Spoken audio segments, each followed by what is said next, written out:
گناہ کے بعد نیکی کر لیا کرو، نیکی گناہ کو مٹا ڈالے گی۔ اب اس کا یہ مطلب نہیں کہ انسان گناہ کرتے وقت یہ سوچے کہ چلو کوئی نہیں، میں گناہ تو کر لیتا ہوں، ابھی میرا دل چاہ رہا ہے تو میں بعد میں نیکی کروں گا تو میرا گناہ ختم ہو جائے گا۔ نہیں، یہ مطلب نہیں ہے۔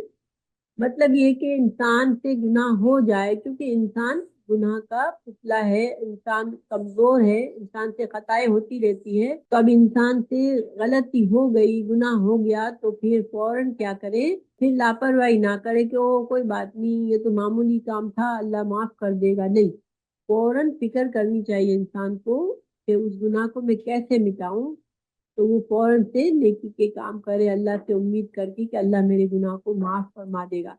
مثال کے طور پر زبان کے گناہ بہت ہو جاتے ہیں، بد زبانی ہو جاتی ہے، کسی سے ایسی تکبر کی بات ہو جاتی ہے، کبھی کوئی یعنی کچھ بھی چھوٹا سا بھی گناہ ہم سے ہو گیا اور بڑا گناہ بھی ہو گیا تو ہمیں فوراً ڈرنا چاہیے، ہمیں گناہ پر اصرار نہیں کرنا چاہیے۔